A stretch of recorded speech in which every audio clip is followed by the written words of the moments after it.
This is Lab 3, the magnetic field of a bar magnet. So to introduce, the purpose of the lab is to measure and understand the distance dependence of the magnetic field due to a small bar magnet, and then compare this with a computational model predicted by equations derived from the Biot-Savart law. So the fundamental physical principles is the Biot-Savart law, which is pictured there, the distance dependence formula, which is pictured right below it, and general linearization. So the main physics ideas is that the bar magnet acts as a magnetic dipole, which is pictured right there, and we are able to use the Biot-Savart law in order to study distance dependence. So for this results overview, the computational, I got 2.635 times 10 to the negative fifth, and experimental, which is also pictured, is 7.04 times 10 to the negative fifth. So same order of magnitude, but definitely some difference there. And then I also have the magnetic moment equation, the calculation pictured, which was 2.57. So the experiment, we assumed that the bar magnet could act as a magnetic dipole. The system was the bar magnet and everything else was the surroundings.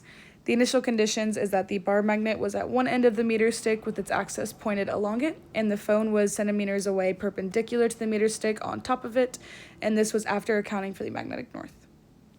So the details, I slid the phone along the line perpendicular to the meter stick to see Z component had little change, and then found the position where X was maximum and Y was minimum and marked the phone with tape. Then the phone was rotated 90 degrees to find the Y component maximum and X component minimum and marked with tape again to find the sensor, and that diagram is pictured right there. So then I found the distance from the magnet to the sensor that produces a magnetic field of 20 microteslas and repeated this twice. This was done again for 70, 120, 170, and 220. And then D-perpendicular for a magnitude of 100 microteslas was found, as well as recording the Y component of the Earth's magnetic field. A second roller stick was added perpendicular, and we recorded X, Y, and Z components. Again, there's that diagram showing this. So observations. When the magnometer is far from the magnet, it measures a near zero magnetic field in the X direction. As the magnometer moves closer to the magnet, the measured X component of the magnetic field increases.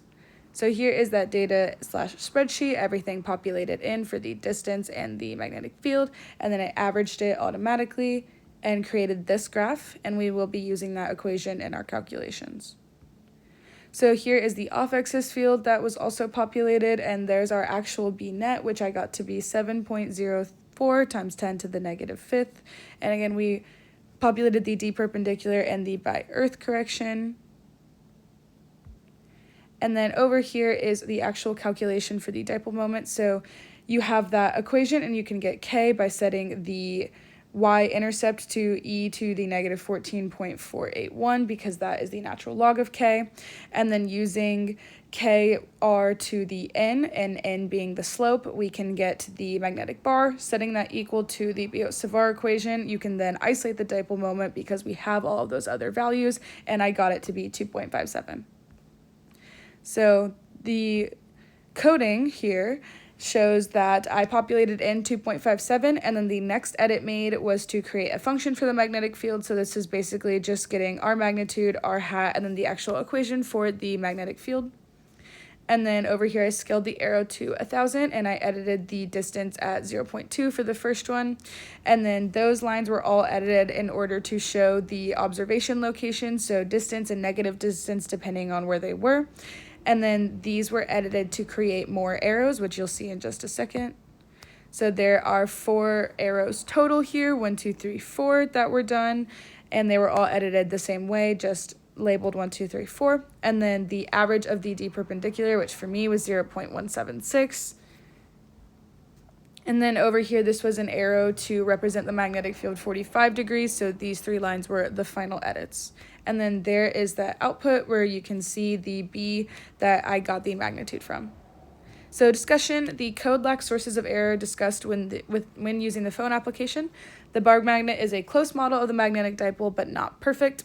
So possible sources of error, location of the source found using the phone may have been inaccurate.